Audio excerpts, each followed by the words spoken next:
with the Alaska Hospitality Retailers and United Way.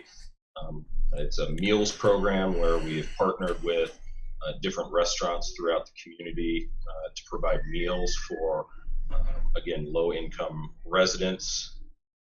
The way that we were able to find an additional $15 million in the CARES Act is when we originally passed the CARES Act, we had set aside $12 million for what is typically known as the 25% local FEMA match for all of our FEMA expenses. Historically, for any disaster, the state covered that local 25% match, but when we passed the overarching CARES Act appropriation, we weren't sure if the state was going to do that. We have now received word from the state that they are going to pay the communities around the state's 25% match, so we no longer have the need to set that aside for that particular spend. And then there was also $3 million that was set aside for building out some mental health first responders to allow for mental health professionals to respond to certain calls instead of the police department being the first on scene. But for those that have followed the passage of the 2021 budget, both the administration and the assembly agreed that we were going to use a portion of the newly passed alcohol tax funds next year to pay for those costs, so we no longer have to use that. So that is where we got the $15 million. This is really the last $15 million that is not either already spent or has been set aside for a specific purpose. And as Cameron said, and just to reiterate, this is not new money. This is part of the legislatively approved money that we were given back in June. So with that, happy to answer any questions. I will include a couple of links. We just put up an FAQ page for the emergency order that has some frequently asked questions. I'll be happy to post that in the chat. But again, happy to answer any questions as well. I've got a Thank question. you. I'm gonna, no worries. I'm going to try to direct it so that we can keep it moving well. Okay. So we've got George, Witchers, Amber, and then Tawny, and then we can go to Jared, but we really only have a couple minutes for each question so that we can keep things moving. George, do you have a question you'd like to ask either Cameron or Jason? No. Okay, thanks. Amber, we'll go to you. Yeah, I mean, sure, I have some questions. $400 voucher that you have to apply for, you really think that's going to help all the servers and bartenders and bussers and all the cooks and the dishwashers that have been laid off? I hope you can hear me. So yeah. I've been reaching out and not getting much response at all. And I've been working at Simon & Seaports for 11 years, and my restaurant is suffering. My people who just got laid off for 4 weeks have no idea how they're going to pay their bills this month, let alone make up for Christmas presents and taking care of their kids, etc. So $400 voucher that you have to apply for is a pretty big slap in the face. I'm getting the impression that the assembly does not care about the the blue collar or the essential worker at all, because $400 isn't going to, and then we have to apply for it. So it feels, I mean, I'm so happy that you're helping people, and I could apply for this $400 because I'm on unemployment right now, but that feels like a really big slap in the face. A lot of us want to go to work, and people who don't want to go out to restaurants don't have to go out to restaurants. The restaurants are being singled out, and that's not okay. If you can work side by side with another cashier at Cars or Fred Meyer for 8-hour shifts, you are in close contact. People go in and out of a restaurant within an hour or two. So if you can sit on an airplane in close contact for 3 or 4 hours, I'm pretty sure restaurants are not the problem, and I'd like to know how you're going to fix this.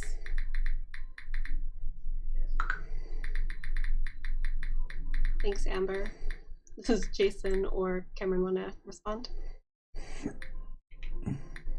You know, I don't have a response except that I hear you, and this is what I've been doing for the last few months, is talking to people who have the same concerns. I've emailed you so many times, you've never emailed me back, so that's a lie.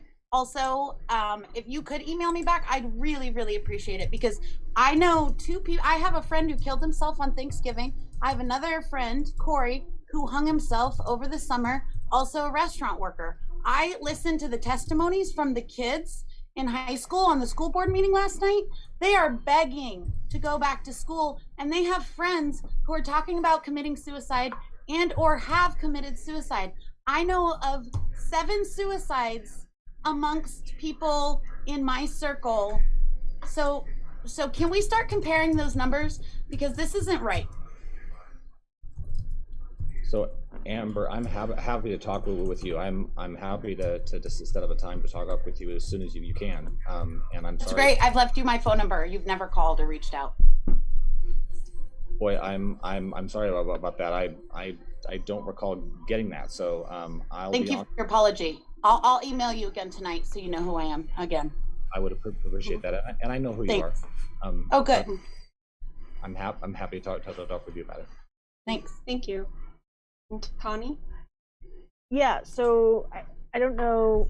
So my question is to the point of, my understanding is that the assembly and our local government are doing as much as they can within the confines of the current CARES Act funding that they've received, and that the funding that we have on a municipal level. Can you touch on what you guys are doing to reach out on the statewide level and then on the federal level, because it seems like that's where the funding is really kind of stopped, is on a higher level, and it would be helpful maybe for folks to hear what's being done or what we can do. Yeah, and I appreciate you saying that, and we have a number of representatives on the call today, and it would be great to hear from them on that as well. Thanks. Thank you. There are quite a few comments in the chat as well. Sorry. I'll just add to that, Lindsay, if I could just add to that. You know, I don't know how much more, you know, our state officials can do either. I mean, I think they're kind of in the same boat as a lot of communities. I mean, I think they have done their job in terms of approving, you know, the $1.25 billion that we received and pushed that out. And I, you know, personally, I don't think this is necessarily an issue of our specific congressional delegation. I will say that they have been great anytime that we have needed anything, that we have needed help with technical assistance or those types of things. They have been wonderful, but unfortunately, they are only 3 of 435.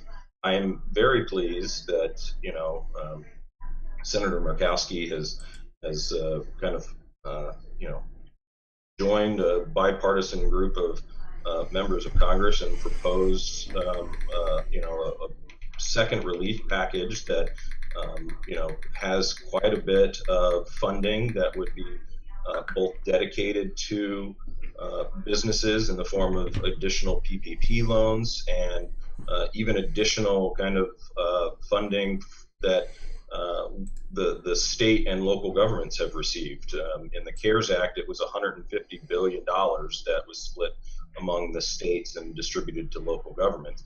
In this package, it's $160 billion. So it's even more that is being proposed. So our hope is that here in the next 10 days, you know, Congress can really come together and pass this package, because I think it's hugely necessary. And as you mentioned, you know, the federal government is the only kind of government between the state feds and local that can help with the size and the scope of the problem that not just Anchorage or Alaska is facing, but this is something that every single across the country is experiencing right now. Thank you, Jason. because I think we will talk about this when we get to our state legislators, I'm going to move us forward to the other reports, and we'll capture the questions and comments. And if folks can also respond to any of the questions in the chat, please do as we go forward. I'm not seeing our school board representative though. Is Star Marset on our call?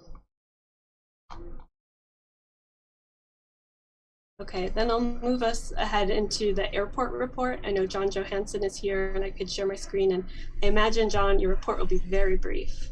So, yes, thank you. it will be very brief. I hope you can hear me well. I've been having problems with my audio on Zoom, but yeah, thanks for putting that airport report on the screen. There's really not much to talk about. You know, we're still battling with coronavirus issues. We're doing what we can to make the airport terminal as safe as we can. But just like everybody, we're struggling with that. Lakewood Seaplane Base is iced over. People are using the lake. It is an aerodrome. Please stay off the ice. It's not a recreational area. We get tagged by FAA if there's incidents where people are crossing the lake on foot for what they call an incursion. Please use the cell phone parking lot if you're heading toward the airport from Jewel Lake, Spenard Road on West International. It's your first right that you come to, where the Department of Transportation Central Region Headquarters building is. And we're still looking for a whole bunch of folks, equipment operators, mechanics, maintenance specialists, etc. So there's a link on this update for anybody that might be interested in those jobs. And this whole update is on our website at anchorageairport.com. That's really all I have. If there's any comments or questions, I'll entertain them quickly. Thank you, John. I think the hands are raised for the discussion of the community. I have Or a does Tony question have for one? John. Yeah, I do. I had to get a COVID test at the airport. I want to say it was about 2.5 weeks ago. And when we went, what we noticed, or I could not find any hand sanitizer stations I went from the parking lot and then across to obviously where they're doing testing in the baggage area. And it felt a little weird to not see any hand sanitizer stations. Is that normal? Were they just not there? Are you guys making any changes or decisions?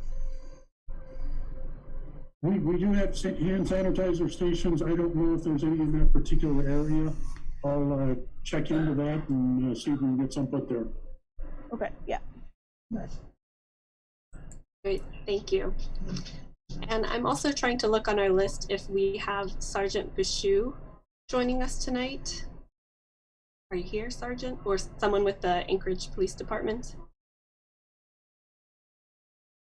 Okay, they try to make our meetings when they have someone available, so they might not be able to come tonight. I know that Sergeant Bishu was planning on it. So we'll move forward and we'll go back into talking about legislative session updates. And of course, top of mind are not only other state issues and priorities, but really how the pandemic is impacting everyone and what our state legislators can do about this. So we've invited all 6, and I believe everyone is here. So since we've talked with Senator Gray Jackson, I'm hoping we can move on to Senator Mia Costello. Are you here tonight? So we've invited. Hi, Lindsay. I work for Senator Costello. And I was actually wondering if it's all right with you. She was going to try and make the meeting. Would it be possible to let the other legislators go first? And if she's not on, I can make a few comments at the end. Absolutely. Yeah, thank you. That sounds great. All right, so then we'll go to Senator Natasha von Imhoff. I know I saw you on here. Thanks for joining us tonight. Yes, thank you for having me here. I appreciate it. So it was a good discussion so far. A lot of talk about COVID. It is still on everybody's mind. Asking about the legislative session. What's happening now is both the House and the Senate are trying to organize. That has not happened yet. It is still we're still having talks, and I'm hopeful that will happen soon. Once that happens, we pick a leadership team, we pick people who's going to chair the various committees and so forth. In addition, we're talking to Ledge Council about how to get down to Juneau. You saw the Baranoff Hotel is closed. We did hire a company called Beacon to help us with the testing. We're going to bring the, as of now, legislators and staff down to Juneau and come up with a rigorous testing plan and isolation plan and so forth for legislators down in the Capitol. I think the Capitol is probably going to be closed to most other people. And then from there, we're going to try to see where it goes from there. That's really all I can say. One of the things that we're going to try to do, though, is pass legislation early on that we can, vote or operate remotely. So in the event that we need to retreat to our home bases, we can work at the LIO and do it that way. And I think that we've invested about $1 million or so, like in the last 12 months, on cameras and audio equipment in, I want to say, like 9 different locations, Ketchikan all the way to Utqiagvik. So we're trying to get that up in line as well. In terms of priorities, I think we're sort of waiting for the governor's budget to see what it's going to look like. We're also waiting for the fall revenue forecast to adjust the numbers to see what kind of revenue we have. I think one of the biggest conversations is that we're probably going to have a big supplemental due to the Medicaid people being in the hospital and seeking medical treatment, in addition to medevacs from outlying areas into Fairbanks, Juneau, and Anchorage. I was trying to talk to Ann Zink today to try to ask her a little bit about kind of what's going on in terms of the money and what's left over. There is some funds left over, but a lot of it will be spent, I think, this month. And then I think we're trying to chase it as well, we the legislators, of where the different funds have gone and the different buckets. I think that's a lot of moving parts right now, and that's kind of where we're trying to see where things fall into place over the next 30 days. So I can go look at the chat here, or Lindsay, if you want to let me know. Yeah, thank you. Would you be able to stay on and we could take questions at the end? Yeah, I can. Okay. I think that'll help keep us moving. So I'll turn it over to Representative Harriet Drummond. Thank you. It's great to see you all tonight. I thought it was interesting that Senator Gray Jackson said she'd never seen as many as 40 people at a community council meeting. I'm a member of the North Star Community Council, and several years ago, we had over 60 people in one meeting. We filled that elementary school's library. I don't quite recall what the issues were, but there were at least 2 very important neighborhood issues on the agenda, and it was great to have that kind of a turnout in the smallest community council in town. Like Senator von Imhoff and Senator Gray Jackson and Representative Chris Tuck and Representative Matt Clayman, I'm preparing to go to Juneau. My target is, as others have said, get the budget done, work on revenue bills, if there's going to be new CARES Act funding, that will be our job to make sure that that's legally appropriated and funneled through the various departments in the state that will get it down to the level of the families and businesses that need to benefit from that. Right now, I'm not sure what the governor's plans are. He has instituted a second emergency resolution, excuse me, whatever the governor calls his proclamation, based upon the fact that last spring's proclamation was in anticipation of the pandemic. Now we are in the pandemic, so he considers it a new emergency declaration. But that expires on December 15th, and I'm not quite sure what's going to happen after that point. Hopefully we'll be working on accepting vaccines and working on that distribution plan. So maybe the next governor's proclamation will be for the vaccine stage of the game. And once again, that third emergency proclamation, should the legislature not get involved, will expire on January 15th, about 5 days before the next legislature convenes. Now, none of your representatives changed in this election. We either got reelected or we weren't up for election, like Senator Costello and Senator Gray Jackson are in the other. They're in the other time frame for Senate races. But again, we are waiting to get organized. We're on the House side. We're waiting to see if there is a recount in the Lance Pruitt, Liz Snyder race. Traditionally, those have not changed with that much of a gap in the recounts that have happened in the past. And depending on how that turns out will guide us in how we're going to organize in the House. If I was Queen, I wouldn't allow any personal bills. We finished the budget in 68 days last spring. This one is my 8th year in the legislature, and my first year, it took us 5 or 6 weeks just to get the budget subcommittee work done, in which every legislator participates in that process, and then the budget subcommittees submit their recommendations to the finance committees on each side of the legislature, and then from there the budgets are crafted with recommendations from budget subcommittees. We finished that work in 3 weeks last spring, and I said to myself, wow, if we can do this on a regular basis, we don't need to be dragging our feet and going into special session. However, there's a lot of freshmen. There's something on the order of 13 or 14 brand new members of the legislature out of 60 that will have to be brought up to speed and learn how things work, and in order to get the laws passed that we need to serve Alaska. And also housekeeping bills like operations, health issues. I heard today that pharmacists need to be authorized to administer the COVID vaccines that we will be getting.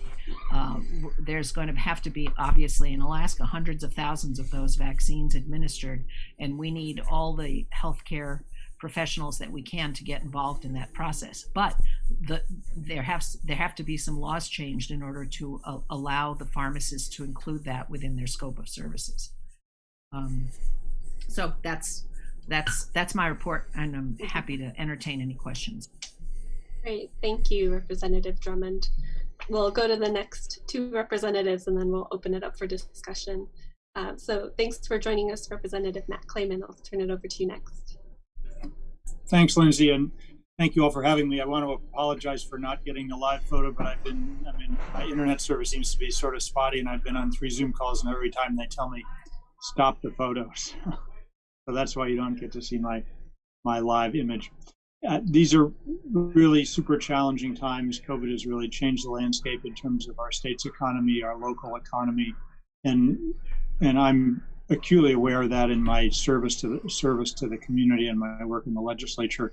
I think one of the big issue that we're really going to have to confront this year when we get to Juneau, in addition to figuring out a way to meet safely and be able to communicate with our constituents and meet in committees and figuring out how to do that safely, whether that means a lot of remote meetings or whether we figure out a way to potentially meet from our home districts and come to the legislative information offices. I think that's very much a work in progress, but the biggest issue that I think we're going to face as a state is the budget, and the biggest issue in the budget is how we're going to deal with the dividend.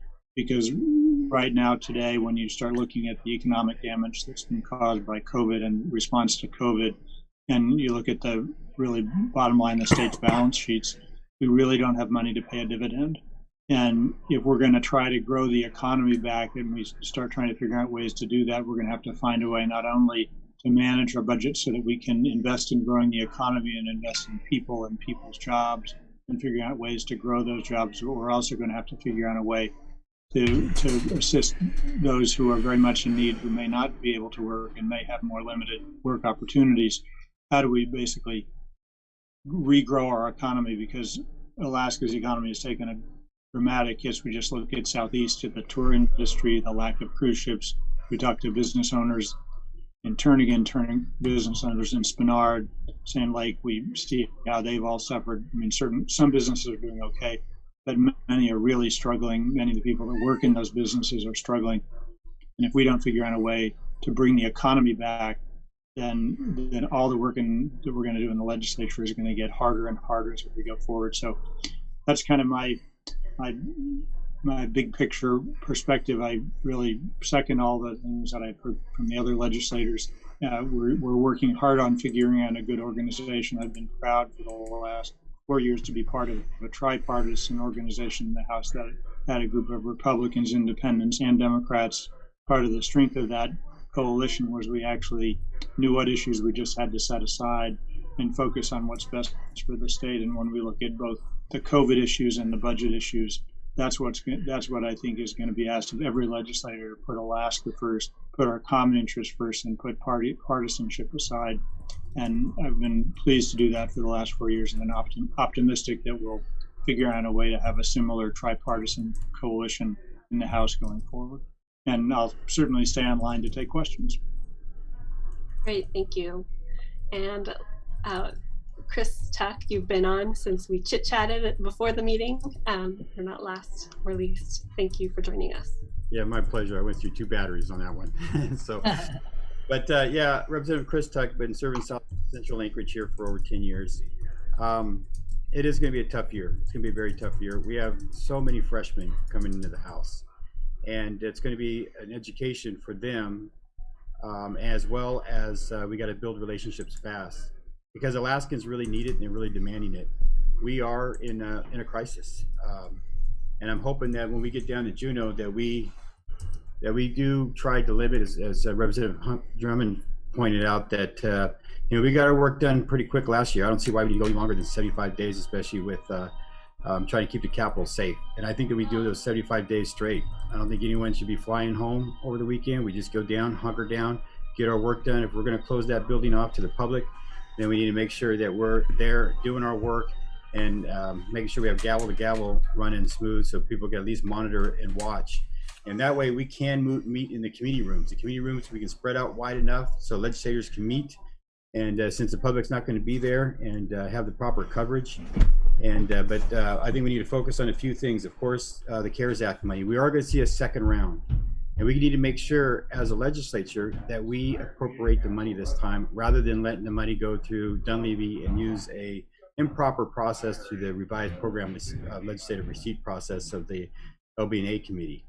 And to do that, we're going to have a vision on what we want to see happen with that CARES Act money. Our public education is hurting right now. We're going to be losing a lot of students and losing opportunity. That it's going to be very difficult to make up if we don't continue making education effective. And we're going to have to take care of small businesses. We're going to have to take care of those who need assistance in many ways. And there's been all sorts of fantastic ideas that have been floated around. I tell you, one of the best programs that we had out there was the 10 million that went to Alaska Housing and Finance for the homelessness program, where we were able to give not only rental assistance but mortgage assistance as well, assistance to people. And that really trickles up. That really hits people at home, because if we're not able to do a dividend and give individual relief to Alaskans, at least we can do household relief through the CARES Act money. And so I'm really glad to see the municipality of Anchorage taking that on as well, because that I think is very successful. That helps people stay in their homes and helps them make it through, especially this holiday season. Some of the priorities that I have this year is it is about making the legislature a little bit more effective. I do think that we need to pass some sort of continuity of governance bill, so in case we do have a natural disaster, a pandemic, a terrorist attack, or something that goes on to where the legislature can't meet, we can still function as a legislature. Many states already have it, especially your Civil War states that had fought the Civil War, because they passed legislation way back then so they can function this way. I really don't want to see any excuses for us not to do our work.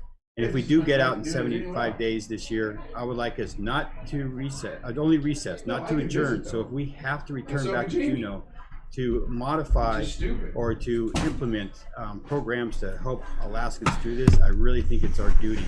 If grocery store clerks and nurses and teachers can be working, there's no reason why the legislature shouldn't be working. So some of those plans right there to try to keep the legislature going making sure that we have make sure that we have our administrative service directors that really help our budget directors. They're actually the budget directors for our commissioners, trying to put them back underneath the commissioners rather than underneath the Office of Budget Management. And then elections. We just had election this year. I've had elections bill in for the last probably 8 sessions. And I want to go back to what I've done before as a permanent absentee. Once you vote absentee, you can always vote absentee until you miss an election. And then if you miss an election, you have to reapply. That really helps out our seniors. It helps out our special needs adults that are trying to vote, and it really helps out rural Alaska. Many places in rural Alaska, they simply do not have polling places. They can only vote by mail. Why require them to fill out an application every year when we just make it automatic until they miss an election? And then, of course, we have to have some sort of ballot occurring. So right now, if you make a mistake on your ballot, there's no way of fixing that ballot before election day or before that ballot's counted. Other states has that, so if there is a mistake, or if there's a missing detail, or if something's not clear, you can get a hold of that voter and they can fix that ballot. So that way their vote actually counts. I also want to see us do something more on pre-K with the Alaska Reads Act, and I also agree with L.B. Gray Jackson that we should constitutionalize the PFD, do a 50-50 split, put it to the vote of the people so that we can be done with this once and for all, and really have a structure in place that Alaskans can rely on and the legislature can rely on for funding our budgets. And then last, I would like to say that I do think it's important that we continue working on defined benefits for our public workers, and really we're having a hard time retaining and recruiting, and this is one of the best ways that we can do that bang for buck and be able to give people certainty so that when they retire, they know they can retire with dignity and not be a burden on society. So I don't want to take up too much time. I'll be more than happy to answer any questions. Thank you. That last comment got a big yes in the chat. I'm looking at our participant list. I'm not seeing Senator Costello, so I will turn it over to Katie to share an update, and if she joins, she'll have some time too. Thank you, Lindsay. Just a couple of quick comments.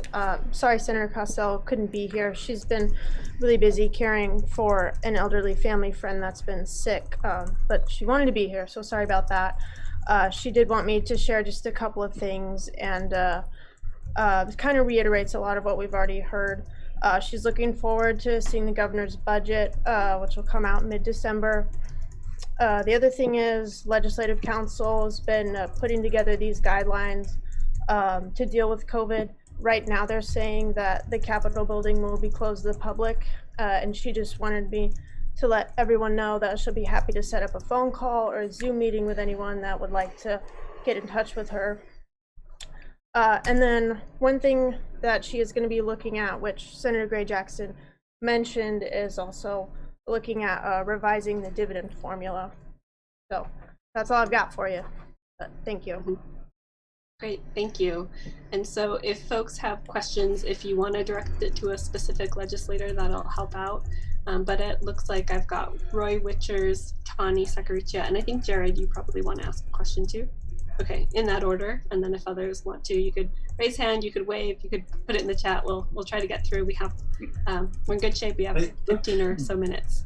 Roy, would you like to ask a question? More a partial statement. I'd say that I'm almost 65, and I have never been so disappointed in how government is reacting to it. Lockdowns are the worst thing you could have ever done, and now you're doing it twice, and during the most important holiday season for the economy, for small businesses, and of course the ones that are allowed, called essential. But small business, man, this is the basis of our whole economy. And the same thing with the schools. Instead of letting the kids go to school, you keep that locked down, and there is almost no risk in that for the children, and that's verified over and over. I mean, I hate to say it, but we have a lack of people, and this is why Donald Trump got elected. because he's a businessman. He doesn't play with our money like it's your money. That's how you guys in the Senate, the legislature, the assembly, all of you play with our money. And that 150 million was our money. We will all pay that some way. And I've seen this going on for a long time, and this is the worst I've ever seen government. It's not reacting to the people in any positive way. It's the worst time of year. This is when the economy of most businesses explode. And this gets them through all those lean months of the winter to spring, and hopefully get some business. But I'm worried that you guys next are going to say, "Oh, the vaccine's here, mandatory vaccine." That's what I'm hearing coming, and that really disappoints me, because that should not be something. A government that's based on freedom, liberty, and real justice. You're not showing that either. You're secluding people, excluding them from their own government in a lot of ways. And it's been going on for almost a year now. We're coming up to a year. I mean, I've been here a long time. Wait 1 second. I'm just going to give you one more second, okay? Okay, well, this is about the Capitol. We should have moved that thing a long time ago. And we have tried, but the legislature always played games with us. I've watched this state for almost 50 years go through this stuff. And all I see is government collusion to get business. And then you were always in part of it, something. And that's what that voucher thing is all about. You should give us our money, our dividends. That should have been what we had coming for the holiday year. I mean, this is what was spread out the whole economy. Oh, Roy, man. I want to make sure that we have conversation and discussion. Go ahead. Thank you though. Thanks for your comments and for joining. I think so. Thank you. And we'll go to Tawny and then Jared next.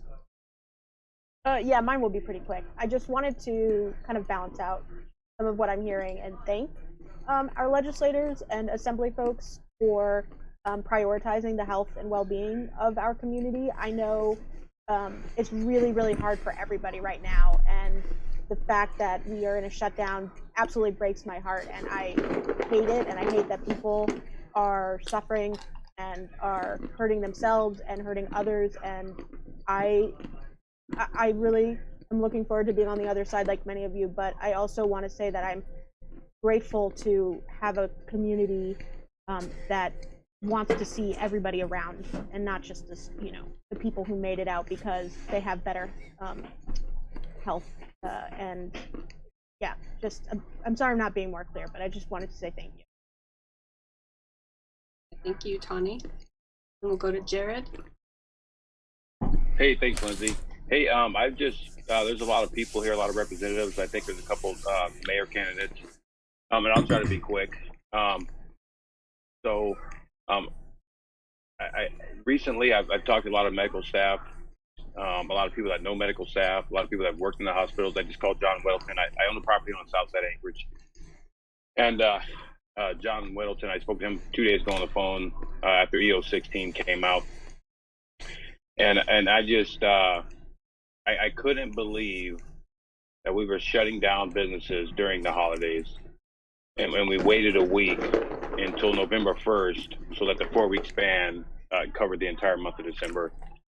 And I know everybody's got different opinions about the virus and what's going on and all that stuff, but after talking with John and everybody else, I mean, John was very clear that the issue is not overrunning the hospitals. They're not overworked. There's not an abundance of, I'd have to find the names, but I listened to the first meeting with Austin Quinn Davidson that she had with the CEO of, or the chief of Providence Hospital, and she said, we have plenty of capacity. That's not an issue. We have surge capacity we haven't even used yet. I listened to, I think his name is Jared Costin or something. He's the Alaska State Hospital and Nursing Home Association that said we probably had more people in ICU last year than we did this year. And that's on Dunleavy's page. You can still look it up and see it today. So John Weldon reiterated that the issue was never capacity. It was never cases. It was staffing. So we do know that the hospitals furloughed without pay a lot of staff during the summer. You know, we do know a lot of people left because there wasn't PPE available to some of the nurses. I talked to a guy the other day, said I worked in ICU for 6 years, and there was plenty of times that there was more people than we could take at the moment. So it's nothing new. So you know, the why we're shutting down our economy during the holidays is clear that it's the hospitals are unable to staff their facilities, and I just and in closing, I asked Felix about it, Rivera. I asked Meg about it on Facebook. I asked John Weldon multiple times on the phone. None of them have went through the hospitals and seen this for themselves. None of them have verified what our staffing levels are today versus last year or the year before. None of them have asked what our capacity levels are today compared to what they were last year or the year before. They don't have any of the info. So I left the mayor a message with Austin Quinn Davidson. You know, what are our staffing levels today compared to last year and previous years? And I haven't heard anything back. Nobody knows. Why isn't more pressure being put on the hospitals to get staff? I mean, they made $1 billion record profits in the last quarter, and they're telling us they can't get staff to staff their hospitals. You know, so I'll close. I'll leave it at that. I just, all the representatives are here. There's mayor candidates. There's all of us. What, you know, and lastly, give me 30 seconds.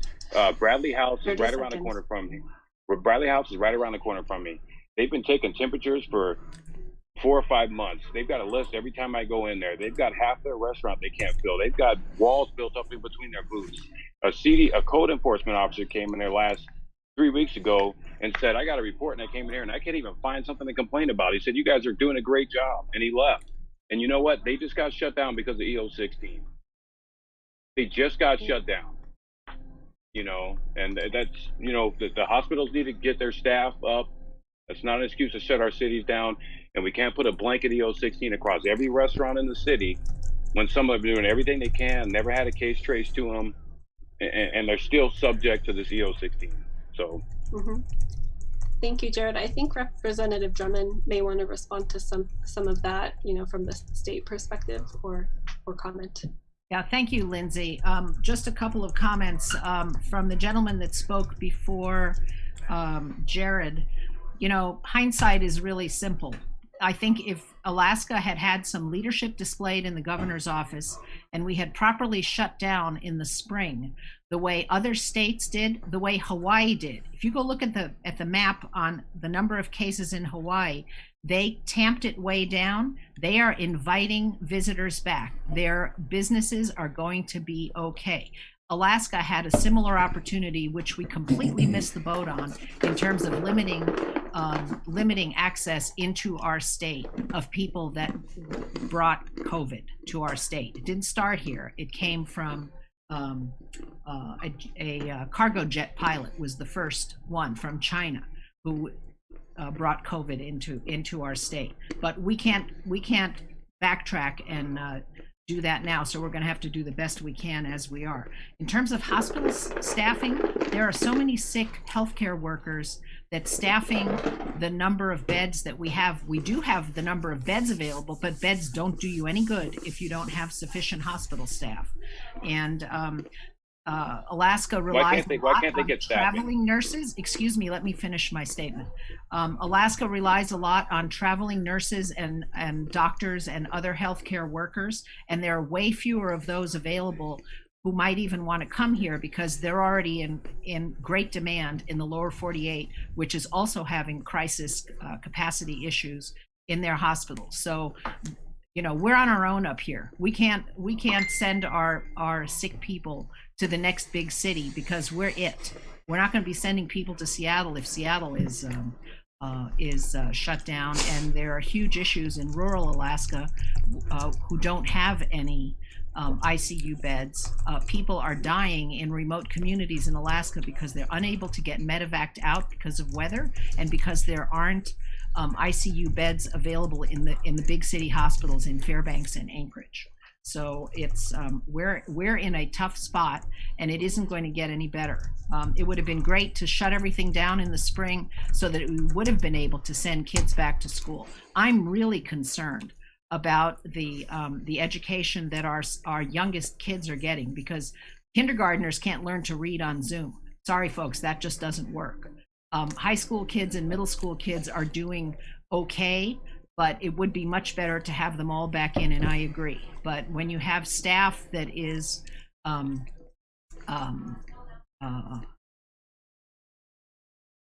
at risk of catching COVID because of their age or comorbidities, sending the kids to school and then getting staff sick, or having kids carry the disease to staff and then take it home to their families, you're going to have even more problems. But again, that's not a decision that the legislature can make. It's an individual school district decision, and I'm sorry you don't have a school board member present tonight who can speak to that. I know there are some changes being proposed by the superintendent, but it all depends on community spread and what that looks like. Thank you, Representative. I also saw Senator Von Imhoff wanted to weigh in as well. Thank you. So I appreciate the dialogue. I actually talked to an ICU doctor last night, a pulmonary ICU doctor, and I talked to Ann Zink at length today. So the takeaways are, we have two big immediate issues right now. We have pressure in our hospitals, and we are closing certain businesses in the next month. We as in just Anchorage. Ann Zink basically says the community spread right now is not in restaurants per se or isolated in one particular area. The culprits are, if someone feels sick and only has minor symptoms, they brush it off and they continue on their life.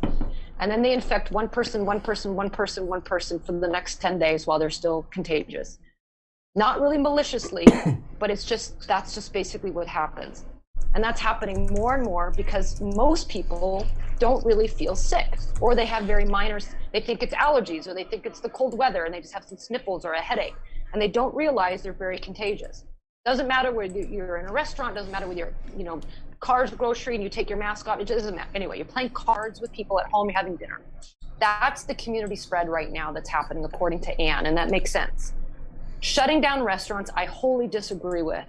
Other companies or other cities like Ketchikan and Juneau that Ann described have been doing it well. They have a dimmer switch. They go up, they go down, 75%, 50%, 25%, depending on any given time. They don't do an on or off and shut the whole thing down. I think our mayor and the assembly, no offense guys, I think you're making the wrong decision. The ICUs, what they're doing is they are pretty full, guys exhausted. They've got a lot of people intubated, but they have plans for it. They're going to start doing some of the elective surgeries for a bit if they need to. Then they're going to take personnel that are normally would be your surgeon or whatnot, and he's going to work underneath one of the pulmonary guys. So they're going to have one pulmonary guy and he's going to oversee 4 doctors. That's how they're going to get the staff. So there are plans in place. They can handle it. It's going to be tough. It's not sustainable. Maybe another 4 weeks or so, but then they're all going to get kind of overwhelmed here.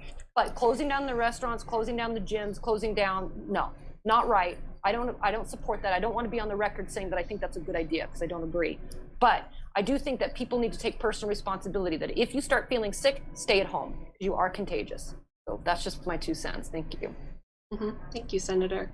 Now I'm going to go back to way back in the chat. There's a discussion, but we had a couple people ask questions. Paul Berger has a question for Representative Clayman, I believe, and then Peggy Auth also had a question for our legislators. So I'm going to go there. We maybe can go 10 more minutes, but then I'm going to have to move us on. So Paul, we'll turn it over to you. I'm going to try to be very brief, Lindsay. I'm talking to Matt first, but guys, background, I am a bar owner. We did have 16 employees at the start of all this. We went down to 6. Now we're back to 0. We've had 2 suicides, 1 attempted suicide on Thursday, 1 marriage destroyed. I also am a landlord. I have 70 apartments. I'm in and out of these apartments every day. I'm dealing with tenants who can't pay their rent. It is it doesn't feel on the ground to us. Now, you guys are in the legislature, you're getting information. I'm not getting that. But when you walk around, I'm in Home Depot, I'm in people's houses, I'm doing stuff. I'm talking to people who've been sick. And 116 deaths in Anchorage, but to the destruction of what's going on in my one little business, it's phenomenal. But back to Matt mentioned, you're looking for ideas to get the economy going in Alaska. I got the simplest one for you. You don't need to overthink this. Let us go. Pull back regulations, open the economy up. As a bar owner, I just got hit with another 5% tax we got to start paying in January. You're closing us for December, one of our biggest months, and then January and February, historically, are dead months. If you guys can pull back, think less about the money you're getting from CARES, and we're going to move all this money around. Do what you got to do with it. I get it. It's a lot of money. It's a lot of responsibility. But on the low end, on the ground level, the more you can let us do what we do, the more we can produce, and the more we produce, the more we can get back into the economy helps the most vulnerable. So all these servers and staffers and dish people we've got, they're the ones hurting. They don't want to be home. They don't want a voucher. They don't want anything. They just want to work. But that's all I want to say about that. That's it for now. I wrote a little resolution up to ask to repeal 16, but we'll talk about that at the end of the meeting, I believe, if at all. Thank you, Lindsay. Thank you, Paul. So I'll try to answer. There was actually a lot of questions in there. I would say first, with respect to the shutdown order in Anchorage, I have been consistently concerned when I've seen what's going on in other states about kind of sometimes a cultural unwillingness to wear masks, a cultural unwillingness to socially distance that makes it even harder for folks like you to stay open. I was disappointed to see the mayor's decision to enter another hunker down order. It was, I don't think it's simple, but I also know that's part of what the authority we give to municipalities as a state matter. It's one of these great battles, not battles, but one of the common discussions as well. If you don't like what your city's doing, go to the state and get the legislature to take that power away from the city. And then once the city has the power, people start saying, well, did they use it the right way? And that's really the question to direct to the assembly folks and directly to the mayor. I would be at this point very, very reluctant to try to take away municipal powers. If anything, I've always been a fan of trying to give municipal governments and local governments more authority and make the state less of a kind of caretaker for those communities, because I think the smaller communities, whether it's the largest city in Alaska like Anchorage or whether it's some of the small communities across Alaska, I think they do a better job of figuring out how to govern themselves than we can do from Juneau. So I'm not a fan of taking municipal power away.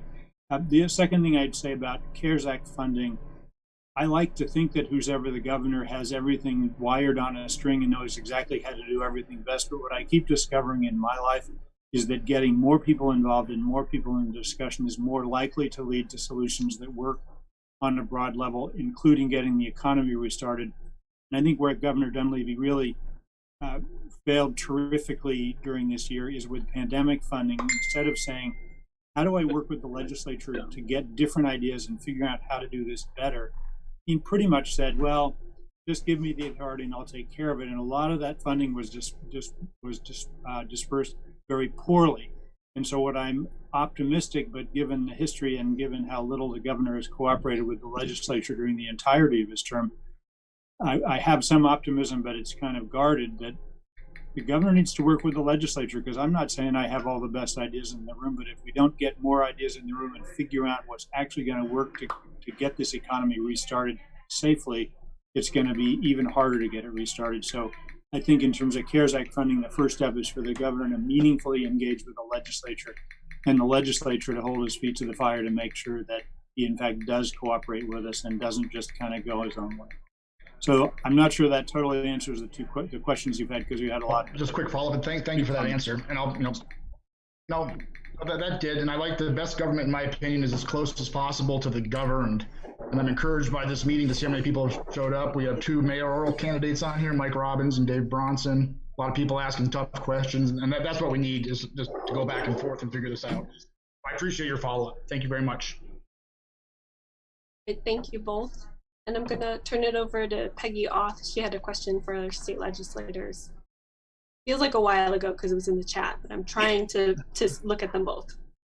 Yes. For all of our state representatives, you know, we just did the census and then they do redistricting, and I would like to see our state be more like some of the other states that have adopted, where it's just a board, a panel.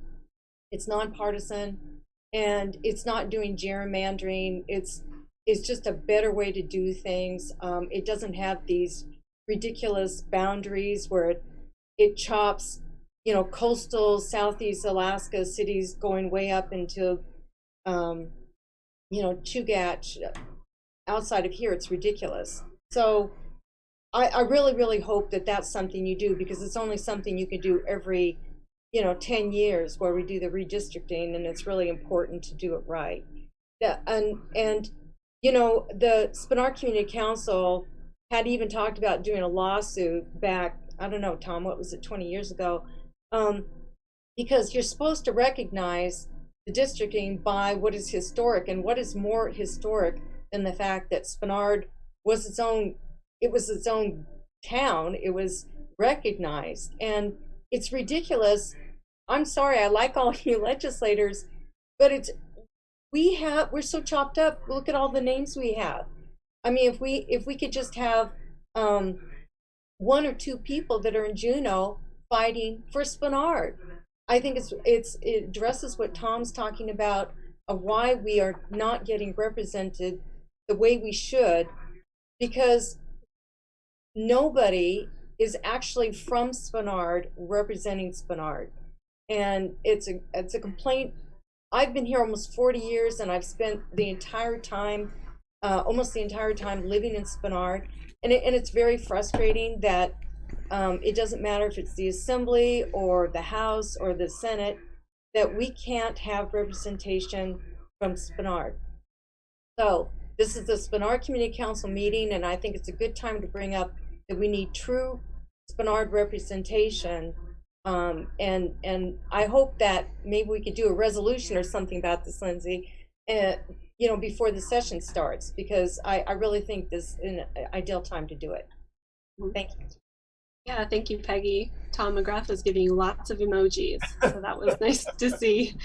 I think Representative Drummond may want to respond, and if other legislators want to do that as well. And Lindsay, I'll respond as well. Sure. Mm-hmm. Yes, thank you. Thanks, Peggy. I appreciate your observation, and also of others who said it'd be good if it was more nonpartisan. Unfortunately, we didn't change the rules in time for the redistricting board that has already been appointed, and the governor and the leadership of the House and the Senate and the state Supreme Court all have an input on who gets appointed to that board, and we think we have a pretty good redistricting board appointed. The biggest problem is that 40% of the state's people are in Anchorage, in a land area that's like less than, it's a fraction of 1% of Alaska's land area. And all the rest of folks, the rural communities are losing population to the more urban areas. Mat-Su is growing tremendously. There are 2 Senate districts out there that should have 35,000 people in them. They're now in the 45,000 range. And it looks to me like with the next redistricting, Mat-Su may gain 1 or 2 House seats and possibly a Senate seat or half a Senate seat because of the movement of the population. And then what happens is you have really huge rural districts with a lot of land and very few people in them. But all of those House districts with the last redistricting 10 years ago had to have approximately 17,500 people in them. And as those change, that's where the changes are going to come. And I totally agree with you. Spenard is wonderful, but it doesn't need 3 senators and 3 representatives. I've been very frustrated by that, especially since in the community reactions part of the last redistricting that happened in the early 2010 or 2012, there were folks who looked at it and said, oh, the community councils are all whole. Well, that was not true for Spenard, but I didn't find that out until I ran for the House seat in District 18, and House District 18, my district, has the bulk of Spenard, but Chris Tuck in 24, 23, thanks Chris, and Matt Clayman in 21 also have small pieces of Spenard. But drawing the lines so that community council boundaries are represented is something we all need to push for with this next redistricting. So when they start going through their process after the census has reported their numbers, then let's start pushing them to do a more community-oriented, community council-oriented kind of division, at least in Anchorage and other cities in the state that have community councils. I appreciate that a lot. Thank you. Representative Clayman? So I just wanted to note, because Peggy raised a really good question about what would it take to change the redistricting board. It's actually in the Alaska Constitution. I'm a big fan of the Alaska Constitution. I actually think the people that drafted the Constitution were very forward thinking. They I think foresaw some of the issues that we would have as a state that none of us could foresee, and the Constitution has served us incredibly well. On redistricting, I went to law school in Texas, and we would hear these stories about how the legislature does all the redistricting, and so if one party is in control of the legislature, they heavily control how district lines look, and that's true in many states. And under the Alaska Constitution, it's in Article, I believe it's in Article 6, Section 8 about the redistricting board. They specifically lay out that the governor appoints 2, the president of the Senate appoints 1, the speaker of the House appoints 1, and the chief justice appoints 1. And when they did that, I think their thinking was to try to make it as nonpartisan as possible. When you look at the history of redistricting in Alaska, it often ends up in the courts, and the court often gets involved in kind of redrawing some of the districts or telling them they didn't quite get it right. And those court decisions actually influence how much the redistricting board does going forward. So while I appreciate some of the frustrations that we have, I also think the odds of changing that are incredibly low in the short term, because to actually put a constitutional amendment on the ballot, you have to get a 2/3 vote in the House and a 2/3 vote in the Senate. And if you just look at the difficulty we're having organizing, I would say the odds that that changes anytime in the near future is actually pretty low. But I certainly think we'll want to look carefully, because there's definitely demographic changes going on in Alaska, and that's going to have impacts on Anchorage as well. Thank you. Thank you. As the facilitator of this meeting, I'm doing a time check, and I'm going to propose something that may not be very popular, but I would like to transition from this topic to our other invited guests with the planning department on another topic we have really important in Anchorage or in Spenard, and that's the homeless and transient shelter ordinance. And then I will pull our traffic calming resolution from our agenda tonight, and we'll push that into January so that we can have the presentation from the planning department and then move into the community discussion. So even though we have folks in the queue, I'm gonna hope that you'll give comments during the neighborhood and community announcements. And I'm gonna go ahead and thank our state legislators for joining us. We don't have you join every month because we could talk for hours, but we appreciate the updates that you provide in written form, and then inviting you at key moments is really important for us. So thank you all for the conversation and questions. And what I'm going to do is introduce Frances McLaughlin, who will be joining us from, she's as a senior planner with the municipality to discuss a proposed ordinance for Anchorage, and it's something that our council is interested in and is impacted by. So I want to make sure that we cover that tonight as well. So with that, I'll turn it over to Frances. Are you there? Yes, I am. Hi, Great, Lindsay. thank you. Hi, everyone. Thank you for allowing me to speak. Lindsay, I have a presentation, a PowerPoint. Can you allow me to share video? You might be able to. Have you tried?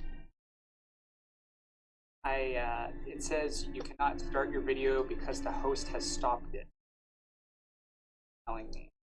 Okay, I'm looking. Yeah, I've never seen that before.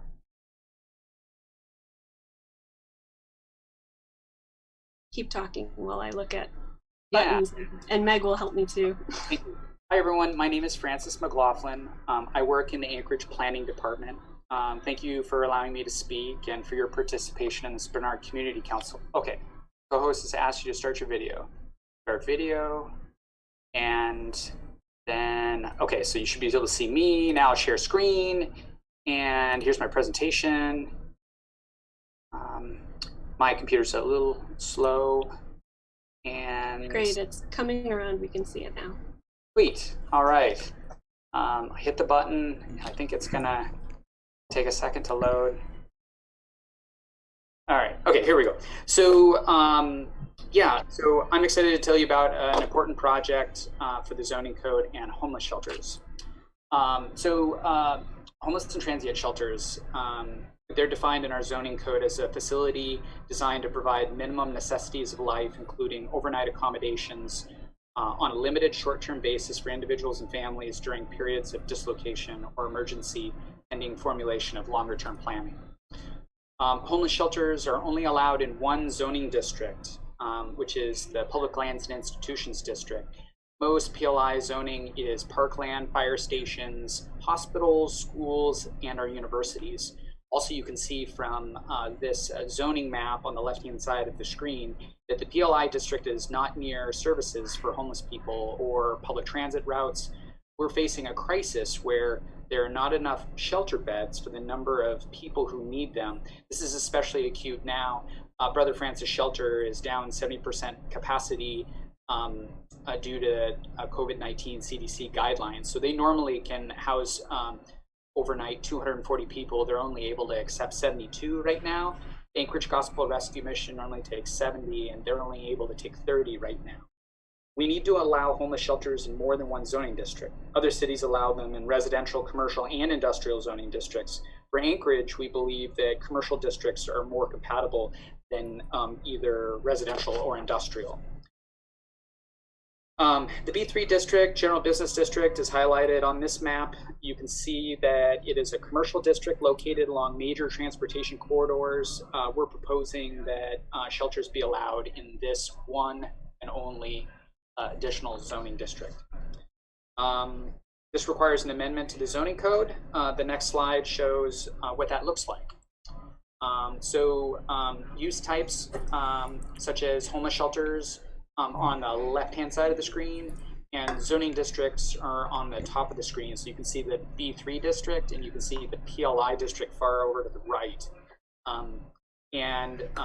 This is the zoning code's table of allowed uses, and all the blanks in these cells mean that the use type is prohibited, not allowed. The C means that it's a conditional use permit. The Planning and Zoning Commission is made up of 9 professionals from various fields and is confirmed to the Commission by the Assembly. The Commission decides whether or not to approve conditional use applications after holding a public hearing in the Assembly chambers, and based on the 9 approval criteria. On your screen, you'll see the 9 approval criteria. The first one is consistency with the comprehensive plan. That's our sort of roadmap for our community. The second one is consistency with the intent of the zoning district and any district-specific requirements or district-specific standards. The third is consistency with use-specific standards. Fourth is site size, dimension, shape, location, and topography are adequate for the needs of the proposed use. The fifth one is the proposed use will not alter the character of the surrounding area. The sixth is compatibility with uses allowed on adjacent properties. Seventh is any significant adverse impacts anticipated result from this use will be mitigated. The eighth is appropriately located with respect to transportation systems. The ninth is appropriately located with respect to existing infrastructure, water supply, fire and police protection, wastewater disposal, stormwater disposal, and other similar facilities and services. This is a flow chart of the conditional use process. So it starts on the left-hand side, a pre-application conference from the applicant with the municipality and state agencies is required. Also, a community meeting with the community council is required. Then the applicant may submit an application. Then the community council, the public, reviewing agencies all begin their review, and there's a public hearing in front of the Planning and Zoning Commission. Currently, homeless shelters have no use-specific standards. It's, they're only allowed in one district. It's a conditional use, but there's no specific standards for that. We're proposing that there be 3. They're bullet pointed here. That there be a 500-foot separation distance between shelters. The second one is that they shall be located within a quarter mile of a transit route, unless the shelter provides an alternative mode of transportation to the clients. And then the third is that secure storage is provided for personal belongings on site, including bike parking. So what's the process to allow homeless shelters in the B3 district and add these use-specific standards? This is the text amendment flow chart, the text amendment process. It's similar to the conditional use process, but it goes all the way to the assembly. So first, planning forwards a case to the community councils and reviewing agencies. Of course, we would be grateful for the Spenard Community Council support at that time. There will be a public hearing for the Planning and Zoning Commission, and then another public hearing in front of the assembly. This process takes about a year. So next steps. We released a community discussion draft of the draft ordinance. We'll schedule it for a public hearing in front of the Planning and Zoning Commission in about 4 months in March. The Assembly would not see this until after the middle of next summer. Finally, this is me. I'm Francis McLaughlin. Thanks for your time, and I'd be happy to answer any questions. I kind of ran through it more quickly than my presentation than I normally do, but I wanted to be respectful of everybody's time, and there's been so much discussion. It's getting late in the evening, and I just wanted to make sure I got out there my points and then allowed you all time to discuss. Thank you, Francis. Can I, before we go to Pamela with a question, can I just ask you to give a sentence or two recap about what this ordinance is and what it would do? Yeah, so currently homeless shelters are only allowed in one zoning district, and we're proposing that it be allowed in the B3 district as well, so adding one additional zoning district. Also adding 3 specific restrictions that would apply to all new homeless shelters.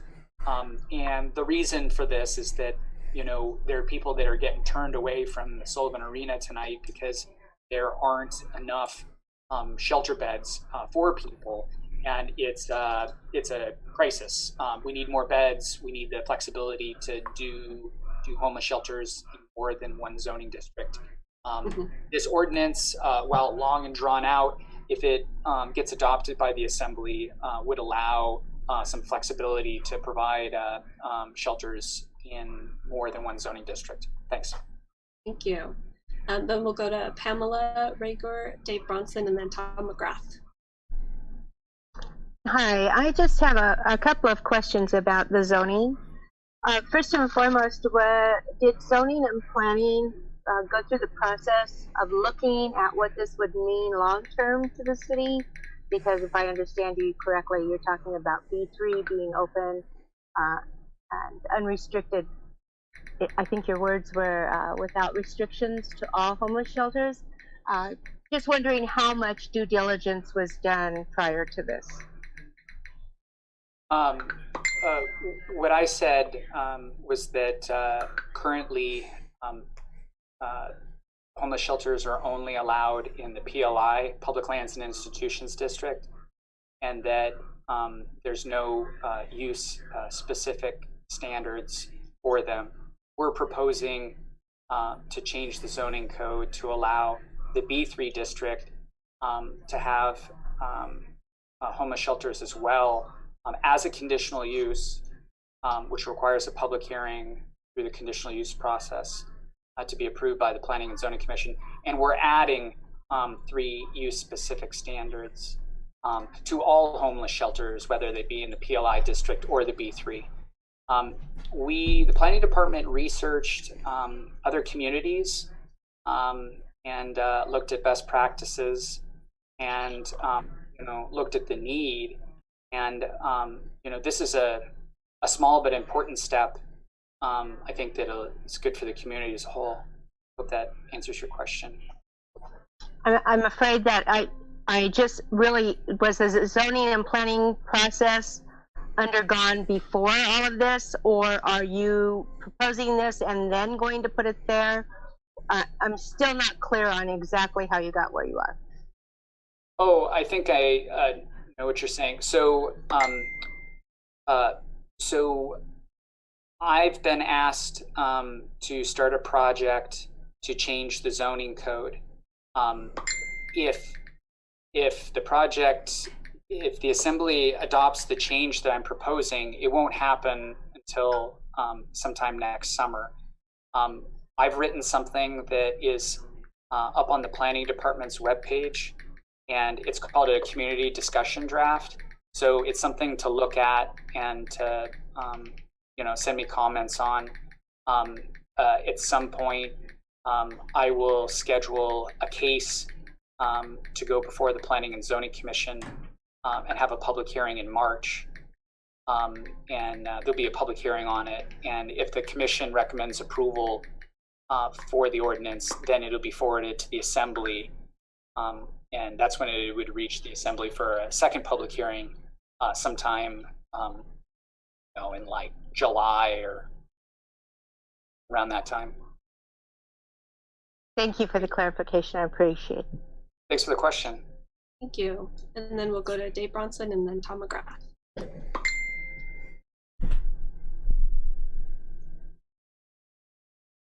Dave's working on the unmute.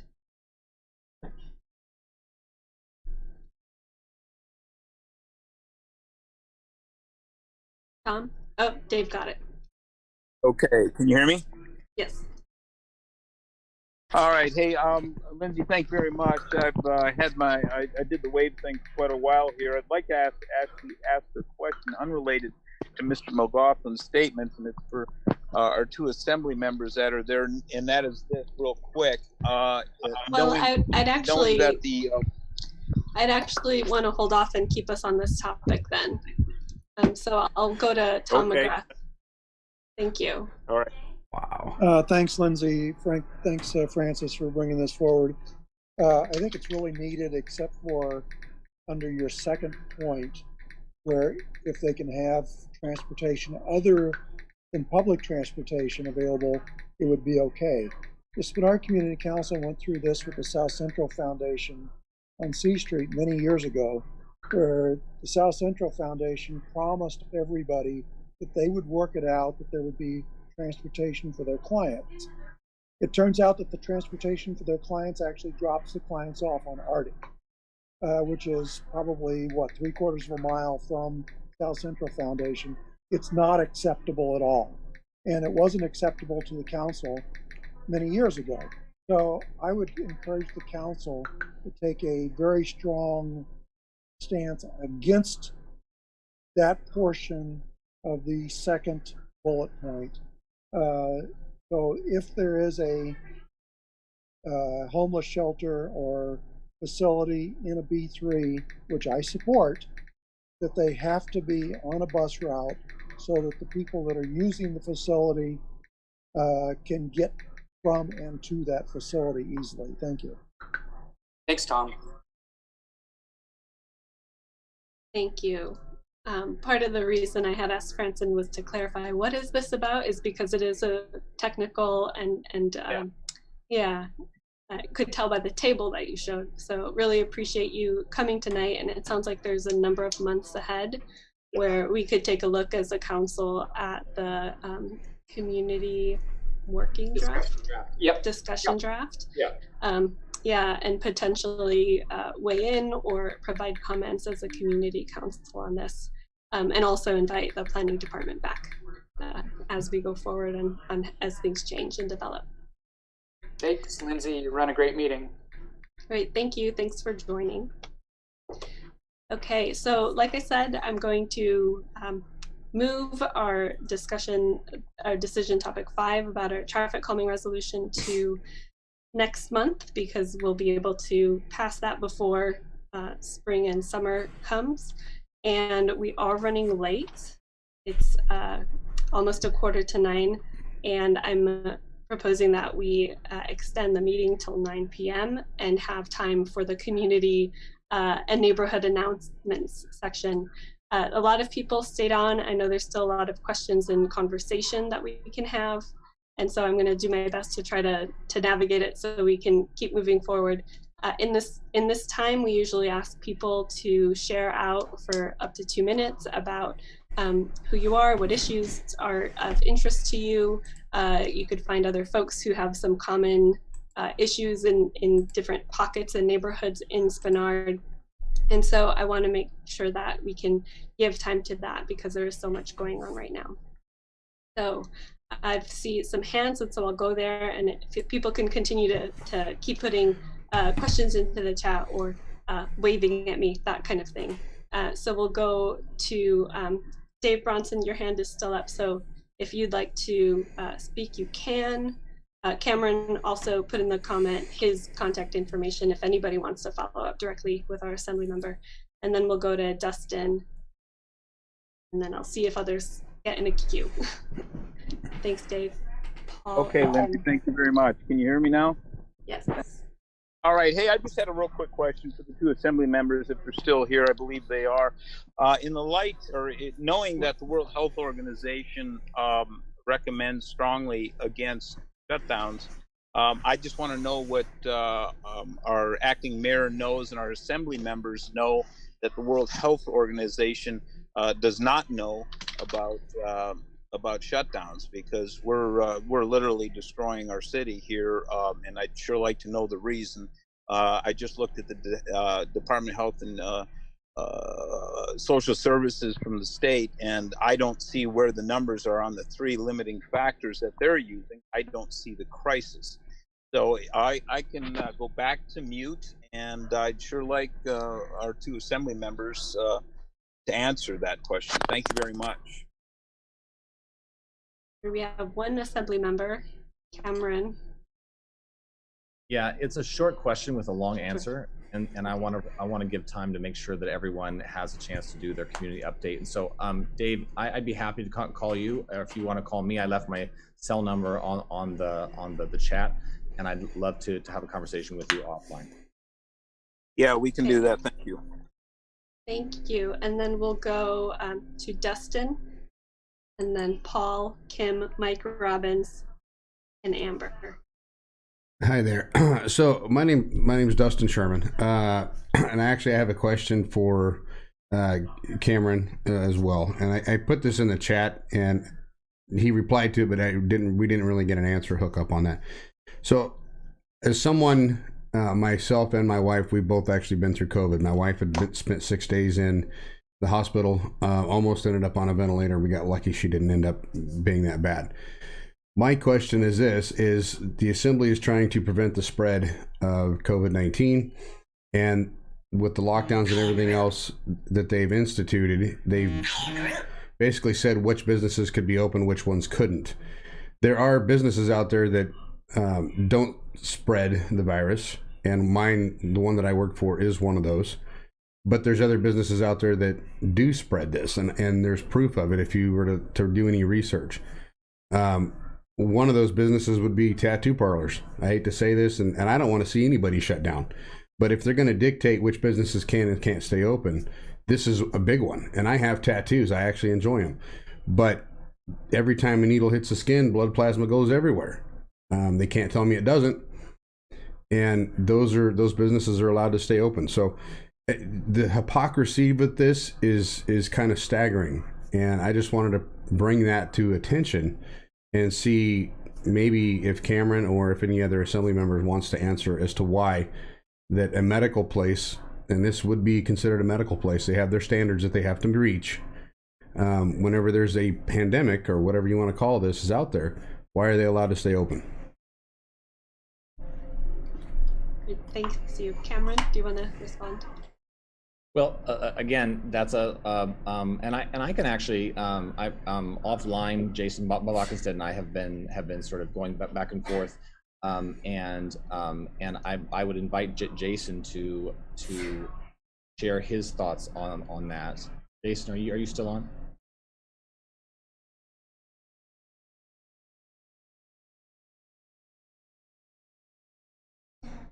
Well, again, I'm not sure he's still on. Dustin, I don't want to take too much of the time, so I left my cell phone on there, and why don't you and I have a conversation over the phone? Sounds good to me. Give me a call. All right, appreciate it. Yeah. Great, thank you. Next, we'll go to Paul, and then Kim, Mike Robbins, and Amber. Hey, Lindsay. I'm concerned about the lockdowns as well, and I'm concerned about the targeting of businesses like ours and the unintended consequences of what's going on with people outside of COVID and et cetera. So I wrote up a resolution. It's before downtown had it tonight, going before a bunch of community councils. We didn't have time to get it on this agenda, asking basically to rescind 16. Since we can't do anything here as a council, I would encourage folks that are concerned about it to write to their assembly members and to the mayor and do what we can do. Even if it's, I don't know. If anybody wants a copy of it, I can leave either my email here or maybe the council could post it on the Facebook page so people just read it. Appreciate that.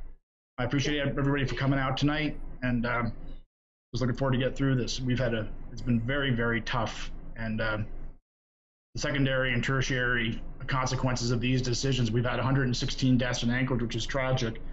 With a population close to 300,000, though, it just, the numbers just seem, compared to the economic devastation going on, just seem unreasonable, and particularly over Christmas. Anyway, that's it. Thank you very much, Lindsay. Yeah, thank you, Paul. And folks can email every assembly member if they email wwmas@uni.org. So that's another good way to reach everyone.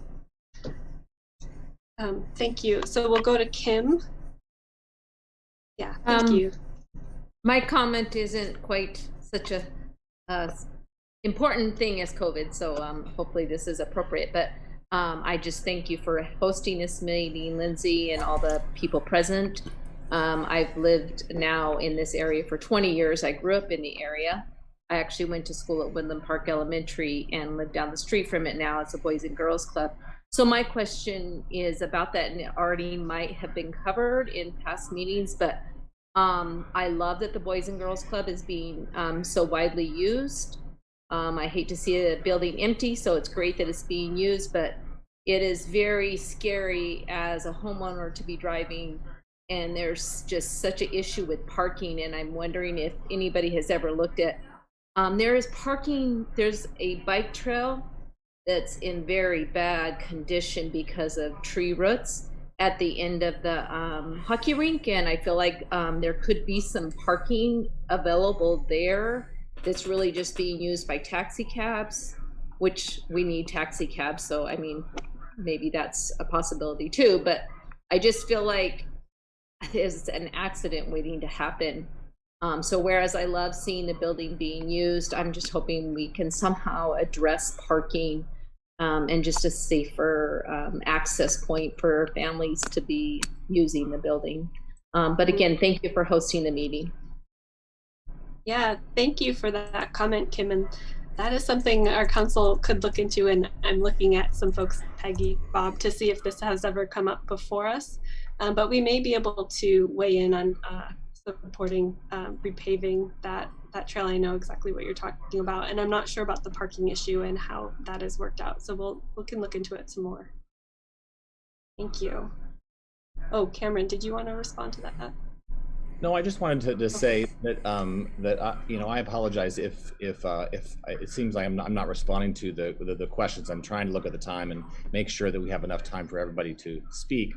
The issues that we're talking about aren't simple, and there's not a quick, simple answer that I can give. I'm as concerned and torn on these issues as all of you are, and I don't have a short, quick answer. So I would really encourage those of you who want to talk about this with me and share your concerns and thoughts to reach out to me and talk with me, and I will bring those kind of concerns to the assembly and make sure that they're part of the decision-making process that we go through.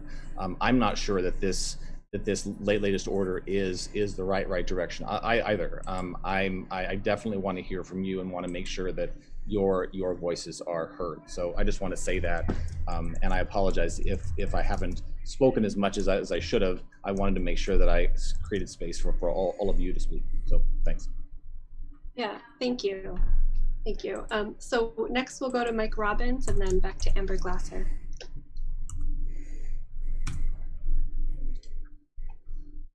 You're still muted. There we go. Thank you very much, Lindsay. And I have to say, having grown up in Spenard, it feels really good to see so many people on this community council meeting. Of course, I'm running for mayor, and I've been making the rounds and going to different community council meetings for the last couple of months. And this is the most well-attended council meeting I have been to, bar none.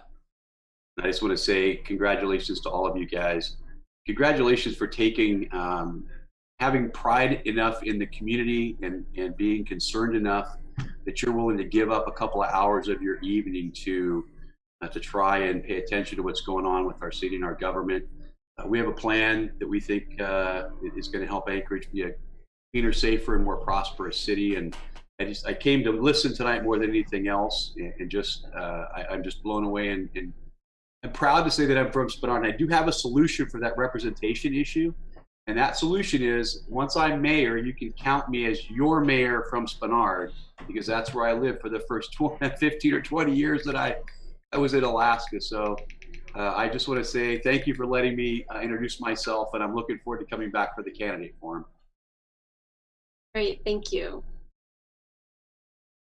Amber.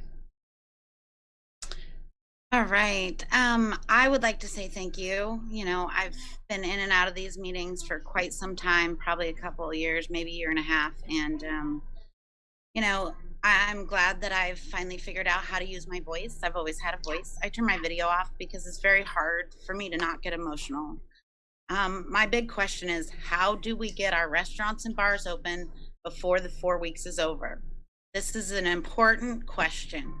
My second question is, I know I've waited on probably this entire city. I started at Lucky Wishbone when I was 15. I've worked at Village Inn. I've worked at Cattle Company. I opened Table 6. I don't know if you are aware that Table 6, I'm trying to help raise funds so we can pay their rent this month, because Alex Perez, also one of the ex-executive chefs for Simon and Seaforts, might just pull the plug. Okay, and that means what's happening to Hot Quarter Grill? What about Marx Brothers? 40 years. And Van said that, you know what, they might not open after this 4 weeks. So if there is a way to get our restaurants and bars open before the 4 weeks is over, that needs to be our #1 priority. Other states are doing it, other cities are doing it. And, you know, that's a little bit selfish of me, because our kids should be #1 and schools should be open 100%. So I apologize for being a little bit selfish there on that. But these are thousands of people who just want to work, and they have masks on. So anyone who's at home working from home, just accusing all of us of not wearing our masks, everyone and everywhere I go, someone has some kind of face covering. I have PTSD.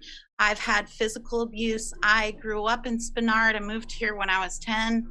I went to Willowcrest, Romig West. I graduated from SAVE with a scholarship. I've worked full-time since I was 15 in this city. I left for 4 years to California to go to college. I've been back ever since. And I am floored that we are doing this to our community.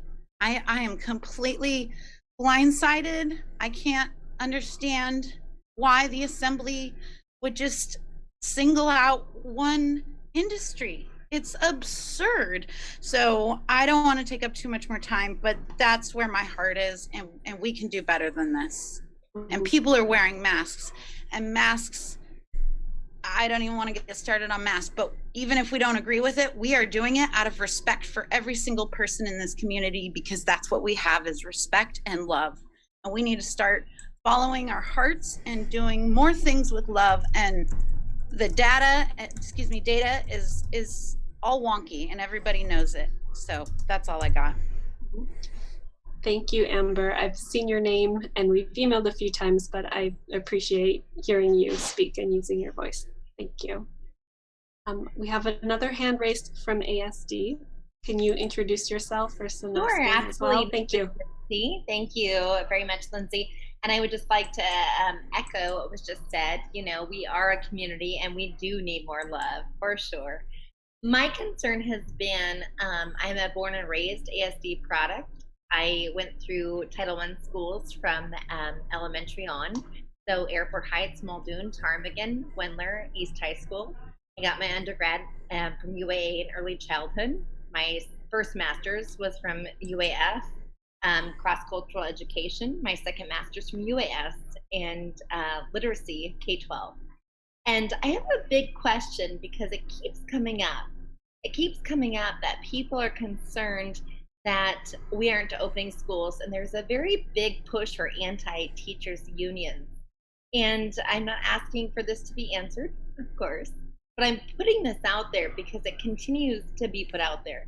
There's this weird push that somehow the teachers union is behind all this and that they have so much power, and it's quite not true. What our community does based on safety measures and what we do in terms of following our emergency orders, those are in place. And Dr. Bishop is doing what she is granted to do and allowed to do. And so I just put this out there into the universe, into all those on I'm reading some chat here. Yeah, they are. Thank you, Kim. The Anchorage School District is working on training subs.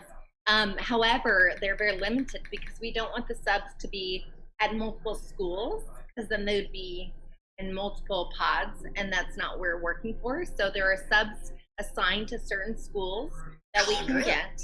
And when people speak to this, they need to understand and know that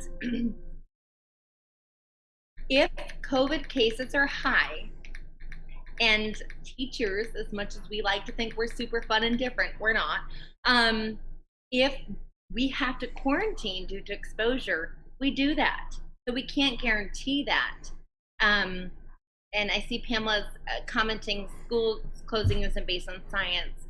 Yeah, so I can't speak to anything that's coming up in the comments there, except that if we're asked to quarantine, that's what we do.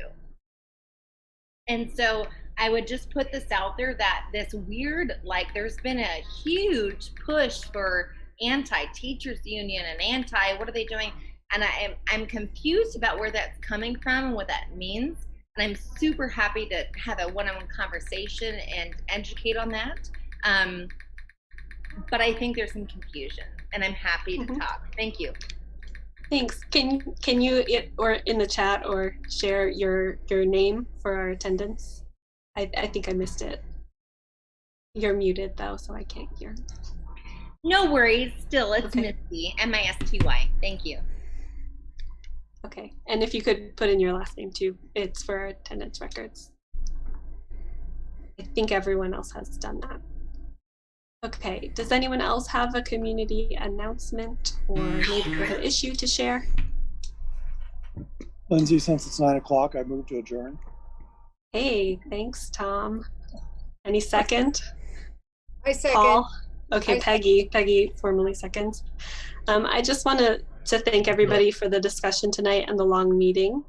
And I recognize a lot of people are getting sick right now, and a lot of people are furloughed, and there's so much going on right now, and just want to make sure that we show up as neighbors to each other. So thank you all for coming, and I'm glad that we can keep building this network together. Good night, everyone. See you in January 2021. Thank you. Good night. Thank you. Right? Happy holidays, everybody. Okay. Yeah. Oh my goodness, it's December. Enjoy your Christmas. Everybody stay safe. A lot of stuff going on. Enjoy your Christmas. Spend time with your family. I don't know, whatever you guys are doing, but eat lots of food. Yes. No. Yep. Yeah, there's a lot of bad stuff going on, but there's a lot of good stuff too. So. Mm-hmm. With all the bad Great. stuff, make sure you pass on the love to everybody. Yes. You. Yep. Yep. Good job, Lindsay. As usual, thank you. Good job, Lindsay. Thanks, team. Yeah, good job, Lindsay. Well ran. Thanks. Thank Good night. you. Good love, Lindsay.